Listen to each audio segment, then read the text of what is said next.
नमस्कार मित्रांनो. भारताचे सरन्यायाधीश सूर्यकांत यांनी देशातील बेरोजगार तरुणांचा झुरळ असा उल्लेख केला होता. त्यानंतर अभिजित दिपके या तरुणाचे कॉकरोच जनता पार्टीची स्थापना केलेली आहे. आता याला बडे नेते पाठिंबा देत आहेत. संपूर्ण देशात सध्या कॉकरोच जनता पार्टीची चर्चा रंगलेली आहे. यामध्ये असतानाच भारताचे सरन्यायाधीश सूर्यकांत यांनी देशातील बेरोजगार तरुणांचा झुरळ असा उल्लेख केला होता. त्यानंतर अभिजित दिपके या तरुणाचे कॉकरोच जनता पार्टीची स्थापना केलेली आहे. देशभरातील तरुणांची साथ या पार्टीला मिळत आहे. अवघ्या काही दिवसांमध्ये या पार्टीने भाजप आणि काँग्रेसला सोशल मीडियावरील फॉलोअर्स बाबत मागे टाकले होते. अशातच आता कॉकरोच जनता पार्टीला राजकीय नेत्यांकडूनही समर्थन मिळत आहे. वंचित बहुजन आघाडीचे नेते प्रकाश आंबेडकर यांनी व ज्येष्ठ समाजसेवक अण्णा हजारे यांनी या पार्टीचे समर्थन केलेले आहे. या नेत्यांनी नेमकं काय म्हटलं ते आता आपण जाणून घेऊया. नमस्कार मंडळी, मी गंगाधर तिरुमारे.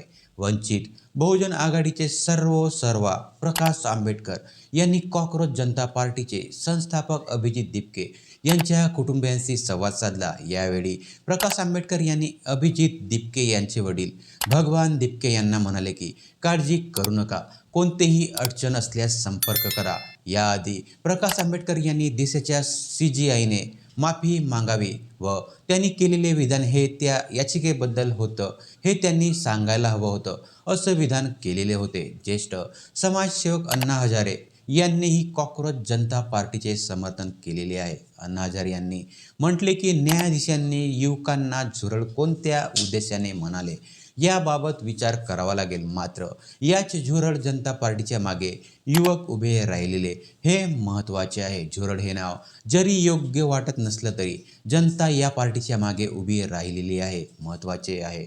युवा शक्ती ही राष्ट्रशक्ती आहे, त्यामुळे त्यांना दुर्लक्षित करून चालणार नाही. पुढे बोलताना अण्णा हजारे म्हटले की केंद्रात लोकपाल आणि राज्यात लोकायुक्त कायदा आहे. लोकायुक्त कायदा हा जरी संमत झाला असला तरी त्याची अंमलबजावणी झालेली नाही. आता लोकायुक्त अंमलबजावणीसाठी आंदोलन करावं लागणार की काय, असा सवाल अण्णा हजारेंनी उपस्थित केलेला आहे. तुम्हाला काय वाटते याबद्दल कमेंट्स करून नक्की सांगा व व्हिडिओ आवडलेला असेल तर लाईक करा आणि चॅनलला सबस्क्राईब करायला विसरू नका. तोपर्यंत पाहत राहा ज्ञानगंगा.